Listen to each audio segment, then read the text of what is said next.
Hello, I'm Barry Daniel, and this is the podcast of the Middle Way Society. Our aim is to encourage a universal approach to living a more integrated, ethical life, avoiding dogma or any appeal to authority.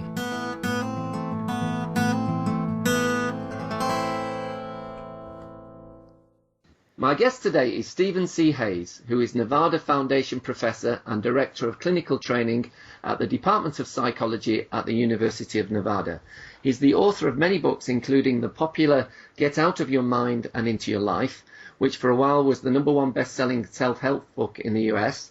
He's the co-founder of Acceptance and Commitment Therapy, or ACT, as it's more commonly known, and he's going to talk to us today about ACT, what's unique about it, what are its goals, how it pans out in practice, and how it might relate to the middle way. Hello, Stephen. Welcome to the MWS podcast. I'm glad to be here with you.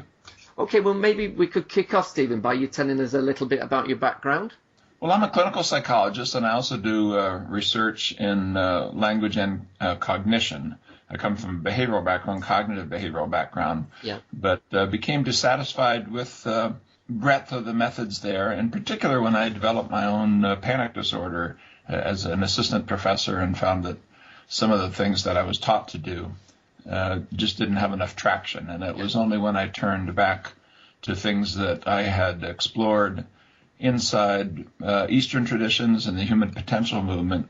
I'm a child of the 60s and was in California back in the hippy-dippy days and lived on a commune and explored various kinds of Eastern religious ideas. And when I turned back to those traditions and tried to mix them with my more scientific training as a psychologist, I did find traction very quickly with my own problems, and it gave me traction with the clients that I was working with, seeing as a clinical psychologist. And that really fascinated me that here these ancient wisdom traditions had something very concrete to add to psychotherapy and to behavior change as it applied to myself. So I did a couple early randomized trials to see was that really true, and found that it was. I put that aside, and for 15 years we published no outcome data at all. We explored instead the processes, the components, the measures, because it seemed to me if we were going to come forward and say something like, that some of these ancient traditions had something very important to say, I had to have my ducks in a row. And then in 1999, we published the ACT book, and since then it's sort of exploded on the scene with all kinds of research and so forth. So that's 30 years in about 2 minutes. And how did you actually get yourself out there? How did you get that recognition so quickly? Or was it quickly? In the sense of the impact, the ACT work has really expanded by a community that's built around it. There's an association which doesn't have ACT in the name. It's called the Association for Contextual Behavioral Science, and it has nearly 8,000 members worldwide, half outside of the North America. So it's a worldwide movement. It only started in 2006, so that growth has been very, very rapid. Yep. And I think what it is that because we spent so much time really working out issues of philosophy and measures and components and theory, we have something to contribute to the conversation now that it's arrived. When I was doing this early empirical work in the early 80s, the idea that you could put Eastern thought into Western evidence-based psychotherapy was just not on the table, and there were a few people dabbling in it, but they were speaking very softly because they were afraid that they wouldn't be supported in their home institutions by the funders, the grant givers, the journals, and so forth.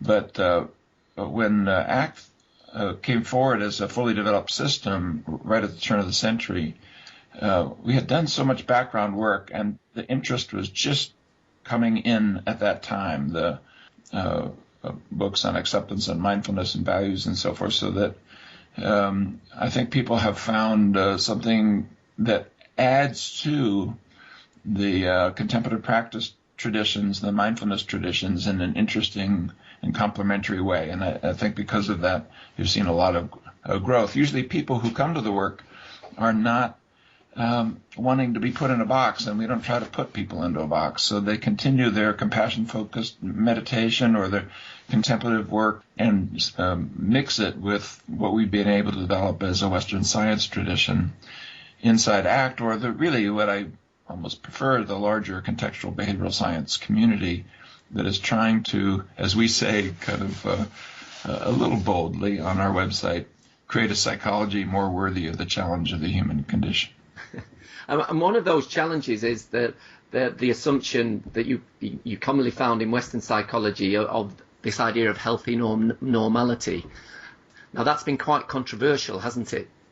Yeah, I think it's so easy for us to put human suffering into a box. We do it when we use a syndromal label. It's almost as if we had a sorting table, and as long as we have a box for it and we can put the things in there, that somehow we understood it and we've done something about it. And yet the thing that it cannot explain is the ubiquity of human suffering.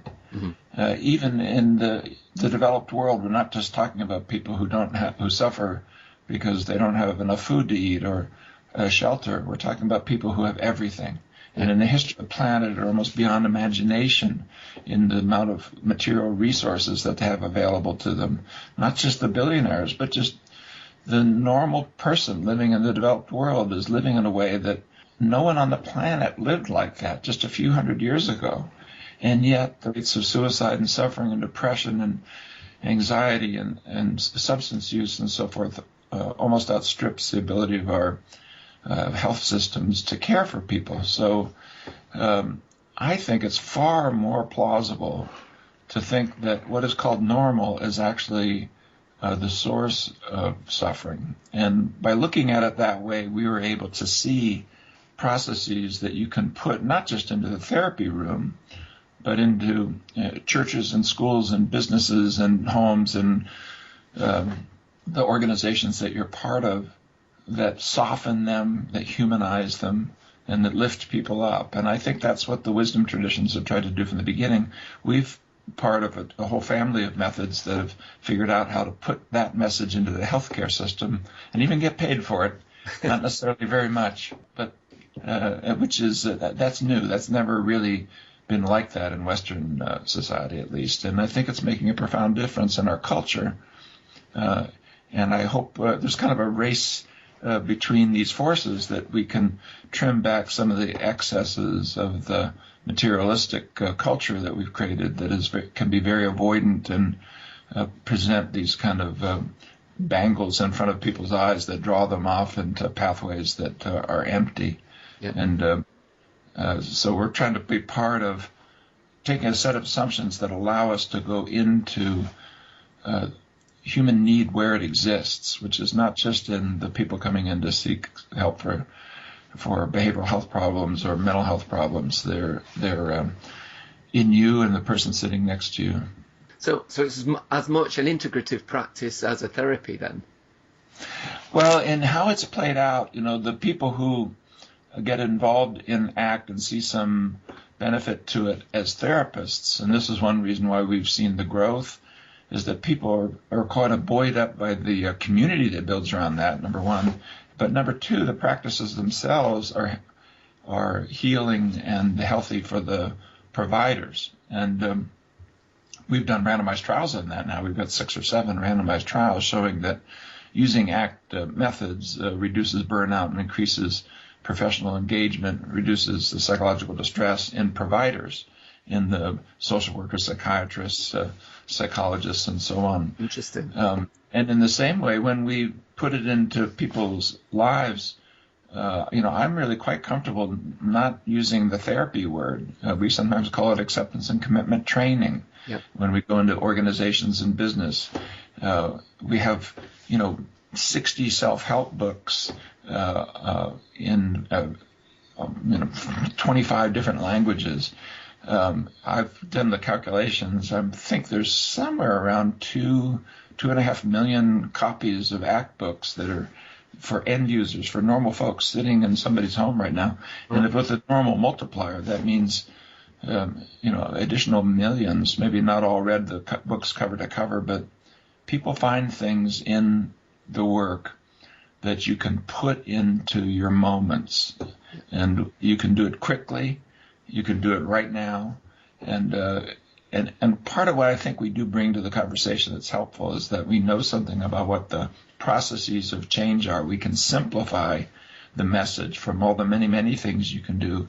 There's a small handful of things that are very important to do that if you can cultivate as a practice will make broader and more flexible the way that you interact with the world. And that's going to pay dividends for you, put you on a path that will evolve you towards the life worth living. Okay, that sounds fascinating, Stephen. So what is ACT then? Can you give us an overview of it? Sure. Acceptance and commitment therapy or training, and we do go by ACT and not ACT. Yeah. I'm old enough to remember when ECT was very popular, and I'm waiting to be shocked if somebody says ACT around me. We call it ACT. ACT is an evidence-based behavior change method that is based on a contextual, monistic, functional, psychological approach that deploys evidence-based processes for the purposes of creating psychological flexibility. And what we mean by psychological flexibility is being able to do 6 things: to feel your feelings on purpose without being dominated by them, to notice your thoughts in flight and to learn from them but not be entangled with them, to come flexibly into the present moment, being able to allocate attention by your purposes at hand, and to do so as a conscious human being, not just as your set of automatic reactions, and to be able to shift your attention towards what you deeply want to bring into your life as a quality of what you do, towards your values, and build patterns of living, of actions, of behavior that are more and more built around those values. So we call them as acceptance, diffusion, a transcendent sense of self brought into the now, focused on your values and building patterns of committed action. Those things all are the components of psychological flexibility. And it turns out if you work on those 6 components, your life is going to improve in almost every area that you can think of, because we get in our own way. These are the opposite of each of these 6 things, are kind of cul-de-sacs that we can get into that make it difficult for behavioral systems to evolve in a healthy way. Yeah. And so that's we think that we've distilled it down to a workable set of evidence-based processes that can be measured and can be targeted with procedures that make sense and change. And when they change, good things unfold over time. Instead of there's kind of a fool's gold. I mean, there's a lot of things that can look like positive changes happened, and it turns out to actually be negative. Some of the symptom-focused changes that come out of the medicalization of human suffering, for example, can easily be changed by methods that are unhealthy. And so it's good to have a kind of a reliable compass. Yeah. And those 6 processes are a reliable compass. And ACT is nothing more than the evidence-based work attempting to target those. And how does it differ from, say, other mindfulness-based therapies or practices like MBSR or MBCT? Well, MBCT and MBSR were built on the wisdom traditions, not just in the focus of the work, but also in the method of the work. And they're based on contemplative practice traditions, which in about 1/3 of our randomized trials, and the percentage actually is going up, we use in ACT. If you were to come to an ACT conference, there would be meditation sessions even there going on, used often early in the morning, yoga sessions, things of that kind too. But what we're more interested in are the processes of change that underlie those things, because some of the things that we can do to put the core of the wisdom traditions into, for example, the factory floor, you can do in ways that take 20 seconds or 60 seconds, not in ways that would require sitting, for example, for any period of time, which is very, very difficult. I asked some of my contemplative practice folks if, is this really for Joe Sixpack or is this for the educated elite? And in the Eastern countries where meditative traditions developed, the monks take alms so that they can do this. The normal folks are not sitting around doing 10-day silent retreats. Yeah. They're giving money to the people who are doing it. We're trying to put that into the factory floor, and that's just not going to be the way to open the door. You've got to put something on the factory floor that will take minutes, not 10 days or 3 days, and there's parts of the country. I used to live in the South. If you use the B word, people would leap up and run out of the room. And it would be the devil's work to stay there and listen. And so we have to find other ways. And what we do bring, I think, is a whole range of methods that can be deployed and used that are harmonious with the contemplative practice traditions, that will focus on the targets, the processes that will change with contemplative practice. And you can then integrate your contemplative practice work in the settings and with the populations for whom people are interested and willing to do it, to establish a practice with a set of scientific principles that build out and amplify on that, being more flexible in the methods, but focused on the core, focused on the processes of change that occur inside the wisdom traditions, I believe. And so far, we do have now quite a bit of data that the processes of change that you see that account for positive outcomes in MBCT, MBSR, DBT, ACT, all dance around the psychological flexibility set of processes. And so that if we use mindfulness measures and flexibility measures, they move with our methods, and they move quite similarly to what's happening in MBCT and MBSR. And the people who do better in all of those methods are people who are moving on some of these common core processes. So they're fellow travelers, they're friends and colleagues. They come to the people who are doing this kind of work, they come to our conferences and always have. The Zindel Siegels and Mark Williams and so forth from the MBCT wing are regularly there as honored guests, and they're also just come because they're interested. And so we're working together to try to create additional ways to move the ball down the field culturally. Okay, well, mindfulness seems to be very much a thing that is a middle class thing, whereas if you look at studies of people who are suffering from chronic pain, either physical or emotional, they're often from underprivileged backgrounds, but that message, certainly in UK, is hard to get that message across. Is that the same problem in the States? I think so. I think it is true, and it's as I said, I think it's become the province of the educated elite. Yeah, and we dare not let it stay there. It's just kind of a violation of the core of the work to allow that to happen. You can kind of understand why it happens, but so I do think that by coming into community and really looking at this in a broader way, we can work together. And it's not just ACT. There's other folks. I think some of the metacognitive therapy people, or even motivational interviewing, or things like that, are touching on things that are part of the larger body of the work. Now, look, I'll give you a concrete example. A thing that we spent a lot of time on in ACT is values as a choice. Mm-hmm. And by values, we mean what are the qualities of your behavior, of your interaction with others and with the world that you want to bring into the world. That's not a hard conversation to have with people who are in lower SES groups. Even we've done randomized trials of ACT for people with developmental disabilities all the way down to IQs of 70. It's not a hard conversation to have with anyone who has enough verbal ability to be able to project a future and to see a link between what they do and the direction in which they're moving.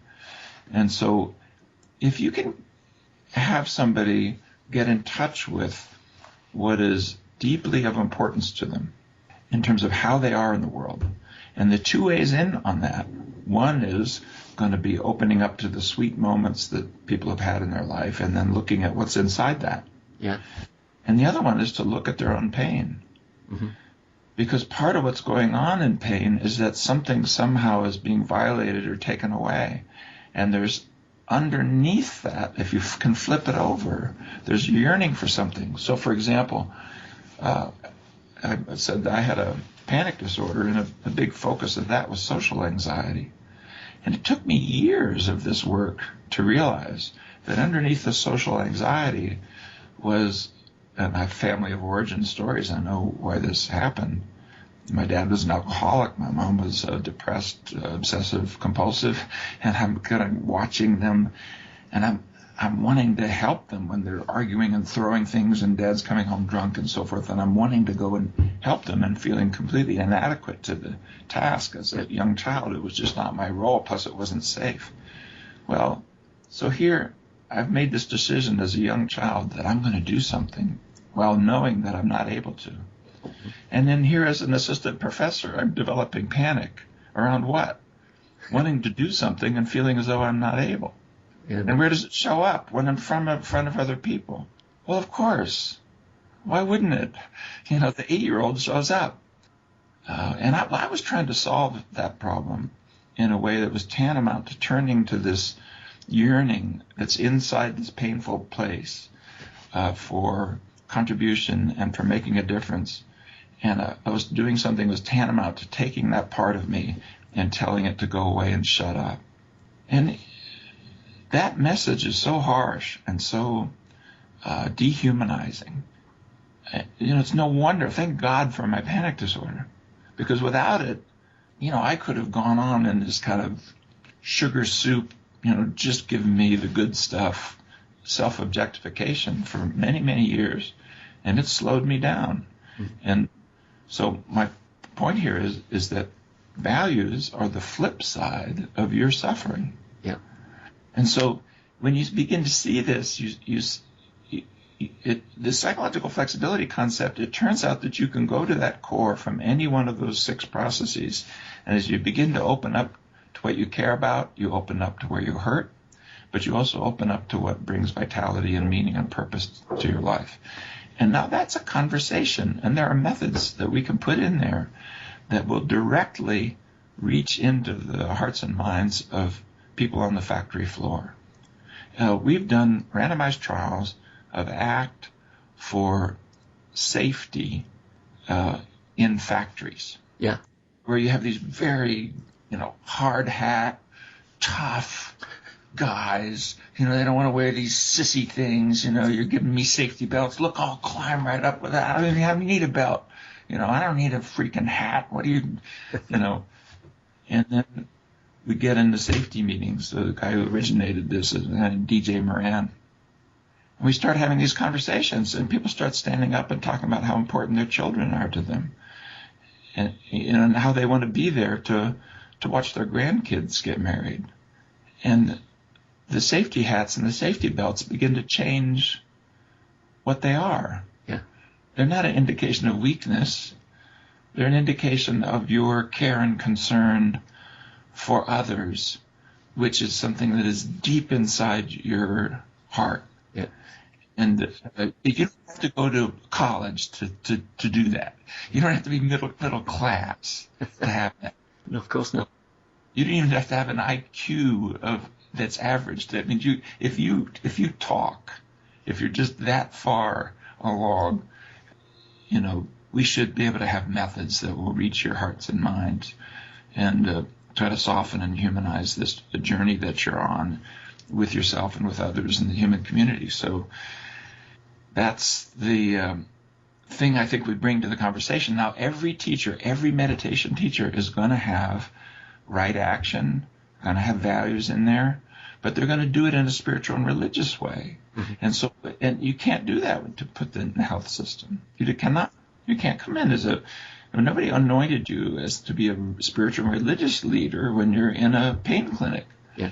So we have to have another way to have that conversation. And I think, like MBCT, which I love the work, but you're not going to find values in the book because you can't put it in the same way. You need a new way that doesn't look like the way that the contemplative traditions have raised the issue of values. So that's some of the things we can do by distilling this down to common core processes and being flexible about our methods, but being focused about our purpose and working together with the contemplative traditions to amplify them and put them into human culture in some new and different ways. Okay. Well, another thing related to this, Stephen, is the client-therapist relationship in ACT. It's not one up, is it? There's no real hierarchy there. Would I be right in saying that? We try to do everything we can to minimize this hierarchy, and by basing our work on the psychology of the normal, that means it's you too, Mr. Therapist, big shot, And so when we train in ACT, the early trainings are usually focused on experiential work. The experiential work is not about just experiential practice and doing therapy. It's about exploring your own experience.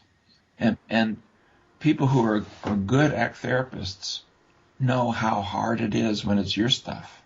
And that makes it a lot softer, that you don't go one up and you don't find yourself doing these crazy things like diffusion is our method for being able to look at literal language instead of just looking at the world structured by it. And we have a couple hundred methods to help people diffuse from, that is to pop the illusion of literal meaning, to diffuse from thoughts.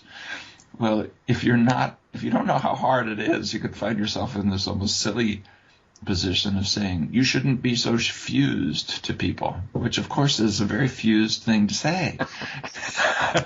And so by being on the path yourself and doing the work yourself, when you get in front of another person and you see human suffering, you're seeing a reflection of processes you know about. You're almost looking at a mirror in a way. The person has a unique story and so forth. But if I can give an example, early in workshops we'll often drill down to things that people feel struggle with or feel ashamed of or try to hide from others, or things that in their dark moments they focus on and they don't easily share with others. We create a safe enough place that people are willing to at least put their toe in the water and put a single word on a sticky badge that represents something inside that story that they're ready to let go of. Yeah. In other words, to out themselves on one of their secrets, like that they're unlovable or stupid or mean or perverted or a liar or untrustworthy or whatever the thing may be. And the badges go on, and I ask people to do it in silence and to not ask questions and to not explain. So they're prohibited from telling any stories about the word that's on the badge. And we get up and we walk around the room and we look at each other's badges. And the great secret is that everybody has the same secrets. At least 95% of what you see could have been on your chest. This is just human beings. Yeah. It is not. Inside the story, inside this ego-based story, ego doesn't just mean up, it can mean down. Like, I suffer more than anyone. I'm so special in my suffering. Nobody suffers. They should make a monument to me, a monument to suffering. Here, therapist, you can help me. You can't. Because I know you have the methods, you don't, that will reach me. I'm too tough for you. This is a voice within that pridefully hangs on to suffering as a badge of honor and as a proof of specialness. And it's as common as dirt. It's like air. If you look around you, if you just open your eyes in the grocery store, you're going to see, no, people aren't wearing badges, but you just watch them. You will see suffering all around you. And then, by the way, it's much the same as your own. So I think also what's interesting with that, you point out that discomfort is inevitable, but the struggling with discomfort is optional. Yes, exactly. And, so to be more precise about it, you would say suffering, pain is universal, but suffering need not be. I think we can unburden ourselves from human suffering, but you have to do it in a very counterintuitive way. There's a sufferer actually gives you the sense of it. The word, the first part of that word means to come up or under, and and the ferry part is from a root word that means to carry, like a ferry boat. The suffer part, it's actually the same root as reference, but it conveys this idea of coming up under and carrying this burden. Well, what would it take to put that burden down? And part of what it takes to put it down is to inhale it, is to bring it in. We have this idea that we'll put it down when we put it away. But of course, what we're putting away are focuses of our history. We're put away the suffering of an 8-year-old watching his parents fight in a very destructive way. We're trying to put away the sadness of loss and of seeing, or the judgments that we will carry when we've betrayed others or have not been there for others. Those things don't get put down. They get, that's be bad English, but they get gotten with. You get with them. You get with them. And learning how to carry pain is part of the process of alleviating suffering.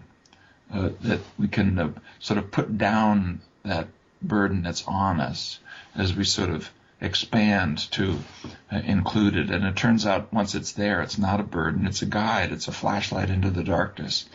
The things that we worry about and suffer about, the things that we struggle with, are things that if you can turn them over, give us a guide to meaning and purpose. They're helpful to us. They're actually helpful guides. I'll give you an example. I do work in substance abuse. We've done randomized controlled trials on shame.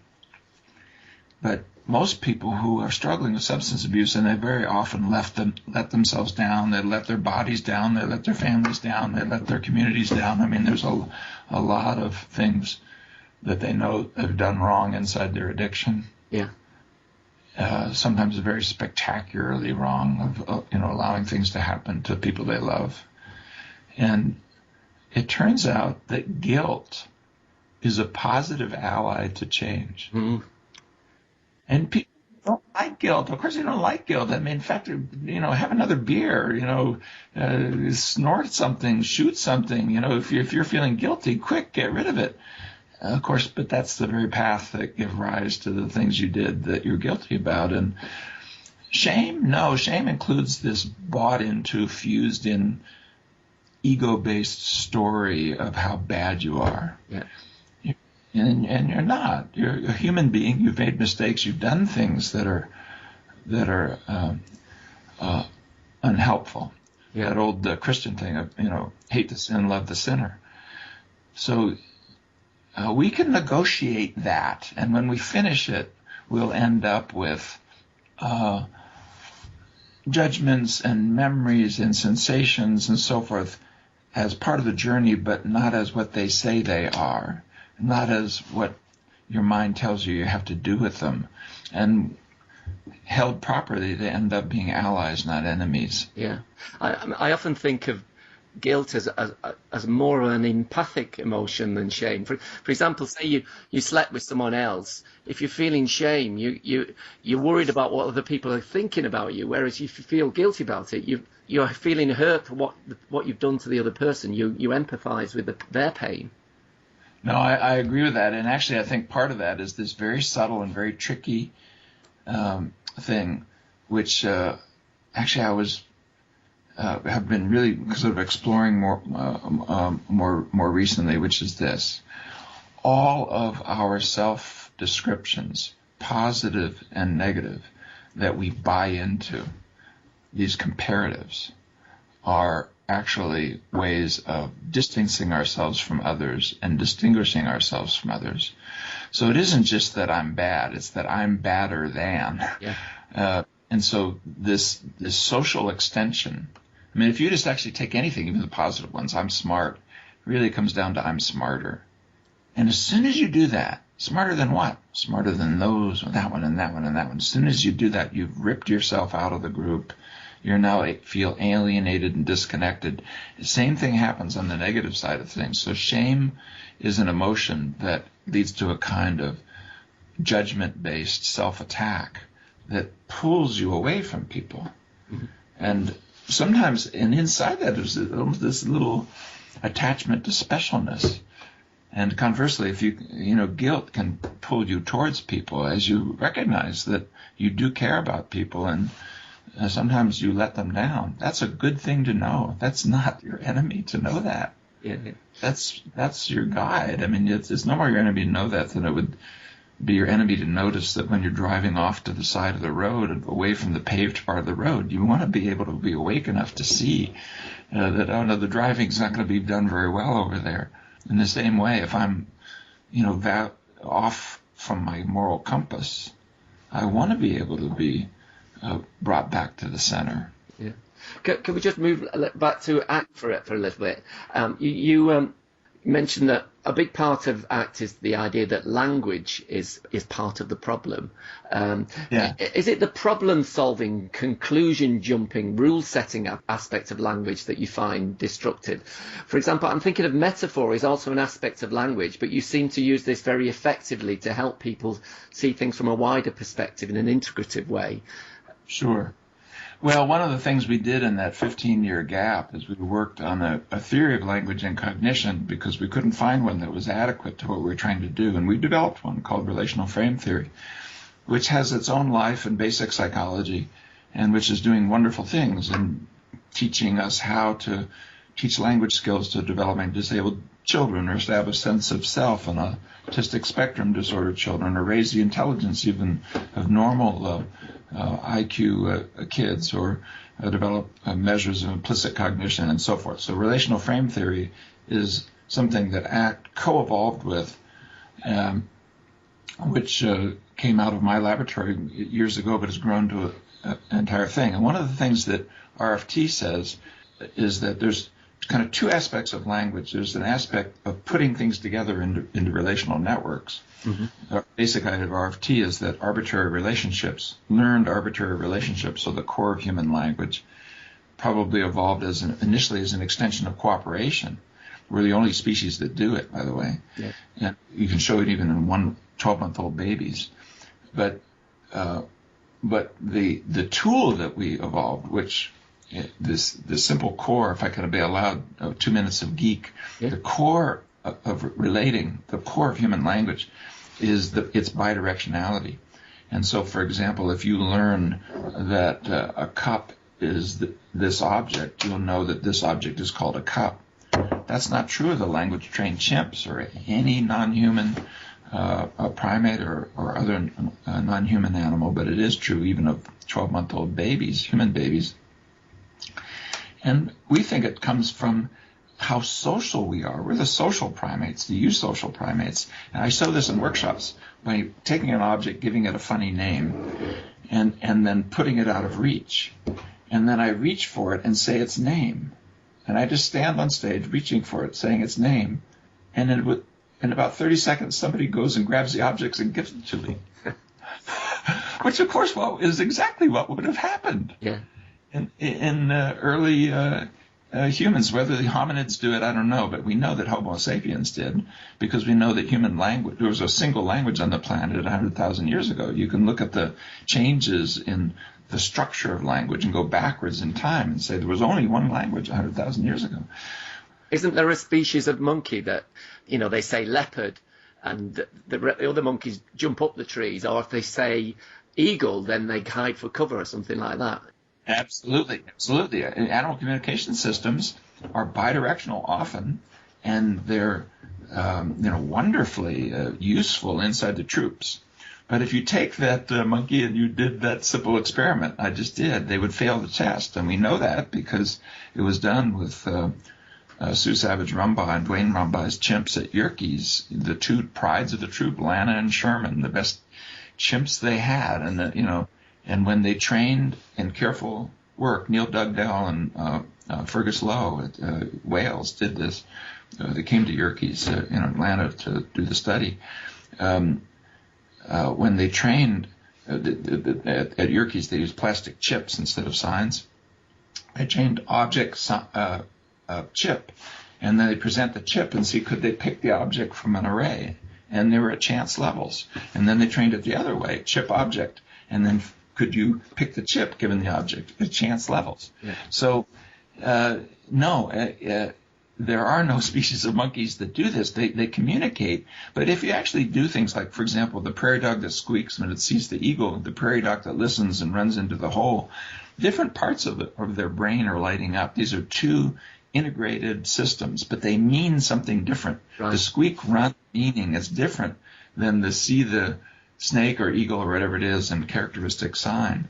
What we would be able to do, because we're a cooperative species, is we have an object and some characteristic sign, but initially socially, that sign will then give you the object. That was the example I just used of reaching out, making the sign. And then as it gets internalized, we can have our own back and forth as speakers and listeners. So we can take something, give it a name, and that name will remind us as the object, like that. Well, that's backward conditioning. That doesn't happen in non-humans. It happens like that in humans. Well, the so what of it? As this gets built out, it starts as an extension of human cooperation. You can say to, a human far across the ravine and ask them, do you see apples? Or bring me an apple.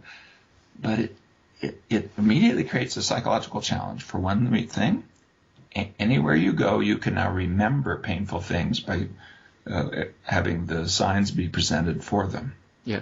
In a non-human situation, you would have to actually present the formal properties of the situation in which bad things happened in order to have memory work that way.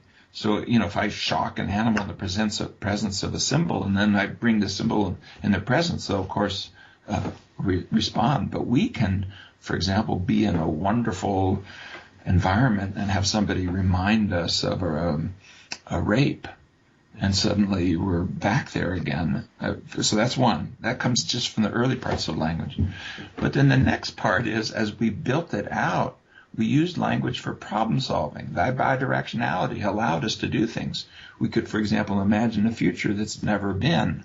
We can compare things arbitrarily. We can say that, a nickel is smaller than a dime when it certainly is not. And we can say this good outcome is okay, but it would have been much better in imagination if we'd done this other thing. Well, that's great. That's allowed us to kind of take over the planet in a way. But if you can say a nickel is smaller than a dime, you can say, yeah, I made $1 million, but I should have had two. Yeah. And every day there's people with everything, who are, reaching into the drawer to pull out a gun and shoot their brains out. Every day that happens. Mm-hmm. And so we can suffer even amidst plenty. So you come back to the core of your question. One of the advantages of taking the time to develop a basic science tradition that tells us some of these processes is we can answer these complex questions of, like, when is language going to be helpful to us and when is it not? And what does it take to put it on a leash?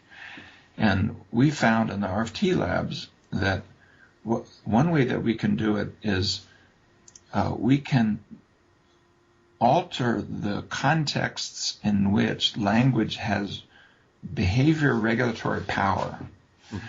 And we can undermine that power. Conversely, when we're in a situation in which our problem-solving mode of mind, our judgmental comparative mode of mind is useful when you're doing your taxes or you're trying to figure out what investments to do, I suggest that you do that using your full problem-solving mode of mind. Don't cut off the rest of you, but use it because it's needed there. But not when you're attempting to produce peace of mind, for example. That doesn't come that way because as soon as you've created yourself as a problem to be solved, you're bought into the idea that something's missing. And that will always be true. So let me give you an example.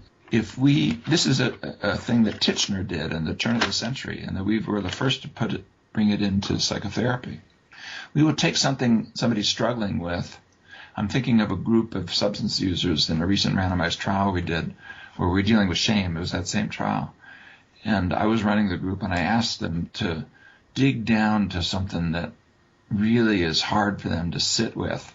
That name on that word on tags situation. inside their addiction. And the group of about 8 people negotiate down to the word loser.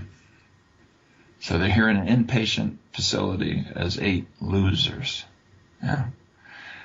And that punches so hard, it's enough to make them want to, smoke another joint or have another fix.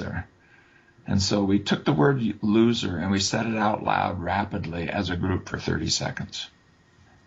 By the end of 30 seconds, it had far less punch.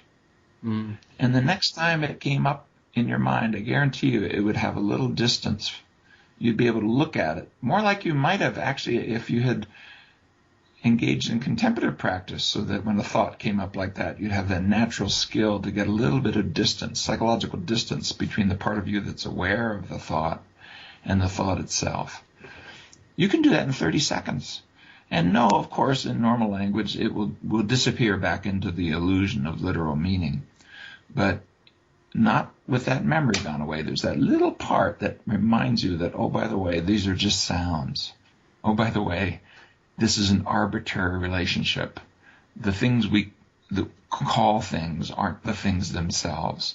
And we created a context in which the function of the word goes down. You still understand what loser means. Well, I get notes. I got a note from Japan here about 2 years ago. Somebody says, I was born into a Buddhist family, and I've been meditating my whole life, and I read Get Out of Your Mind, and I saw this little thing about repeating words, and I took a word that was really pushing me around, and repeated it. And in 30 seconds, I saw something that I hadn't seen in 40 years of meditation, that this is what I'm doing when I'm doing meditation well.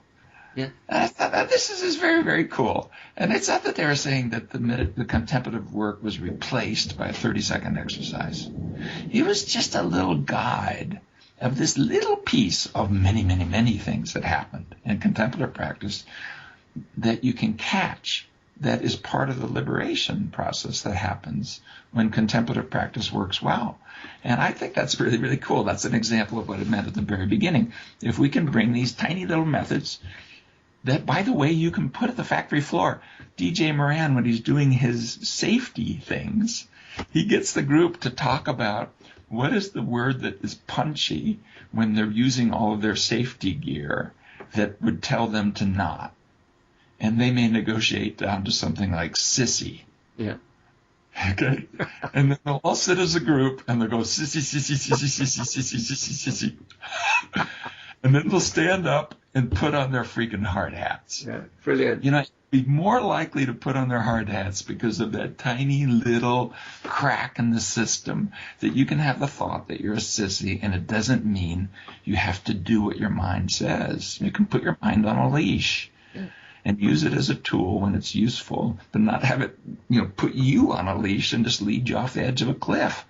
And, okay, I'm not going to wear my hard hat. And then the guy above me drops a tool. And, my teenage son is not going to, have his new car. He's going to be pushing his dad around in a wheelchair. Yeah. This is something that normal people can understand and that they care about. We can reach normal folks. Yeah. With messages that are deep inside our wisdom traditions, but we're going to have to go in with a variety of methods to open up the door to that space, and not just using the B word and not just silent retreats and so forth. There are many ways into the space, and then once there, all of these other things will make more sense to people, and I think you will see how they work hand in hand. Yeah, that's really inspiring, Stephen. Well, just sticking to the topic of language, in preparing for this interview, I've been looking through the literature about ACT, and a lot of it seems to be couched very much in incremental and provisional terms, like you often using gerunds and avoiding absolute terms. Is this part of the ethos? Yeah, we do. We're careful about categories and about summative comparisons. And what we're trying to do, what diffusion is about, this little piece that the Titchener exercise opens us up to, but we have hundreds of methods. And in fact, and you mentioned Get Out of Your Mind into Your Life, I challenge readers to come up with methods of their own, new ones, and they do, and they mail them to me and so forth, and they're very creative. Once you see how to bring this little puppy to put it on a leash, this little mental puppy called our own minds, there's a myriad of ways to do it. But kind of as you do that, what's critical about it is that you begin to see languaging as a human process. It's a thing we do. Mm-hmm. And you begin to see it in flight, in process. That's a gerund. Yeah. That's an ing. Yeah. We're thinking, we're relating, we're comparing. And there's a person aware of that. When you simply allow your mind, you take it off the leash and you allow it to sort of become your master. And especially the storied self, the conceptualized self, and the conceptualized other. I'm a person who, and you're a person who. And then we've got like these helmets on that are, constantly directing our attention, and we have no awareness of the fact that we're wearing a helmet at all, that we've put anything on us. Because the story doesn't story about itself as a story. The ego doesn't say, oh, by the way, I'm actively creating an illusion here for you so that you can disappear into your story. It just creates the illusion and you disappear into the story. So you'll see in the act work as a projection of this quality of wanting to constantly notice language as a process, changes in just the normal discourse. I'll give you an example. It turns out this is helpful. We've done little component analyses on these things, such as that word repetition. We've done 3 or 4, maybe half a dozen studies on that. If we can do things like, I'm having the thought that, and then we say it. Just presenting that, which is actually more true. If you have a thought, just say what the thought is. But say it in a way that's true to the actual experience. I had this thought, or I'm having the thought that. There was a study done where we did fMRI work with a person taking self-relevant thoughts that were judgmental, like I'm bad, and then having the same thing phrased what actually happened when people experienced it, which is I'm having the thought that I'm bad. And that's what happened, of course. People didn't experience being bad. They experienced having the thought that they're bad, right? Well, just say that. Yeah. And it turns out your brain lights up completely differently. And it's far less likely to evoke this kind of automatic behaviors, that being able to sort of catch the storied self and sort of just notice it. And now I'm saying this about myself. So in therapy, in these early transcripts, you'll say things like, well, what does your mind have to say about that? Well, you wouldn't normally say that to somebody. But if you put it into therapy, and you can do it before you've given any big rationale, you haven't told them, it's just common sense language. People understand it. They won't object to it. There's going to be a little gap. Because now you're asking them, this conscious human being, to look at this relational engine that they carry around that allowed us to do all this wonderful problem-solving kind of skills, but that takes over our psychology and drives us off the edge of cliffs. Sometimes we will say things like, there's 4 of us in here. There's you, me, your mind, and my mind. The problem is those 2 are listening. But why don't we have a conversation? That kind of little kind of ways of helping to pop through the bubble. Yeah. That we live inside as normal languaging creatures. So I think it allows a kind of a use of language that helps us constantly to be aware of language as a process, instead of just seeing the world structured by that network and missing the structuring. Well, that ties in very much with our approach in the Middle Way Society. And that brings me to my final question, Stephen. What is your understanding of the Middle Way, and how do you think it might relate to what we've been talking about today? Well, I think I don't know much about your society because I've gone and looked at the website. I'm very interested in what you have there and the very nice arrangement of podcasts and so forth. And I see the heart of what you're doing. But I think part of this kind of the middle way, if you just look at how the Eastern traditions are coming into the Western culture, is that we're going to have to find a way that is not simply this kind of aesthetic dedication to a spiritual tradition beyond our ability to function in and with the world. Yeah. After the ecstasy of the laundry kind of problem that Jack Kornfield was talking about. I mean, I respect that tradition. I think it's fine if people want to pursue it, but what we're trying to do is to put into normal Western culture a sensitivity that's inside these wisdom traditions. And this other way, this very materialistic and hedonistic and path that our capitalist and materialist culture has put us on.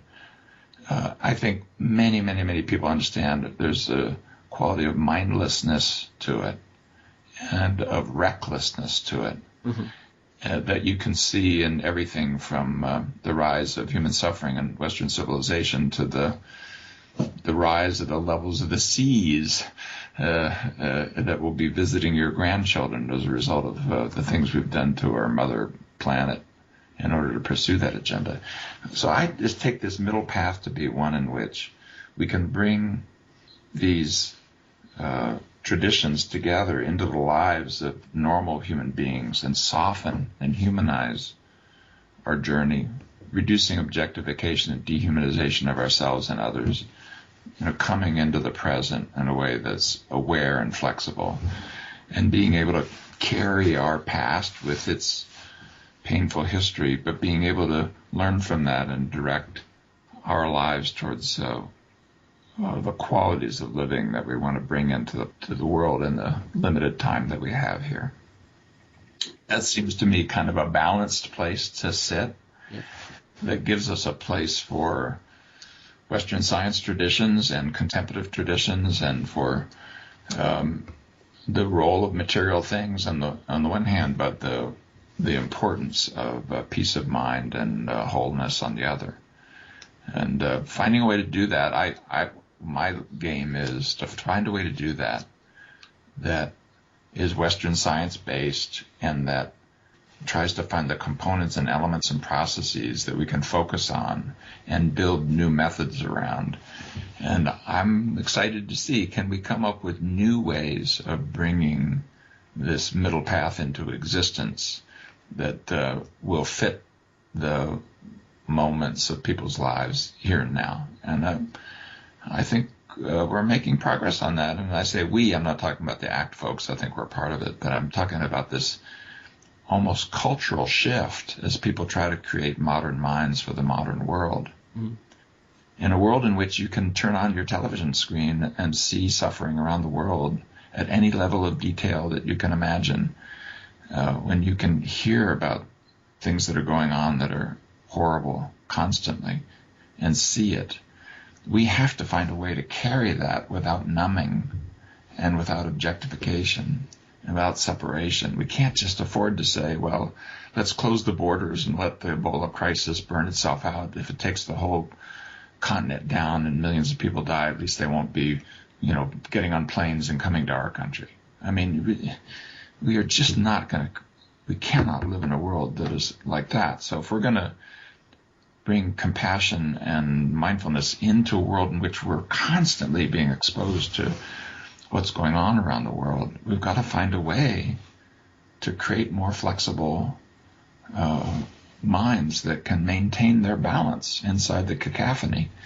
And I think the contemplative traditions are providing a direct, a kind of a flashlight forward.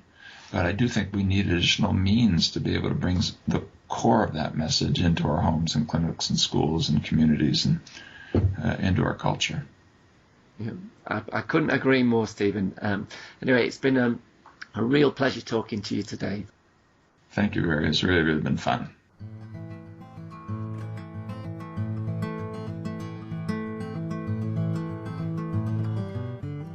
You can find out more about middle way philosophy at www.normalizing, www.middlewaysociety.org.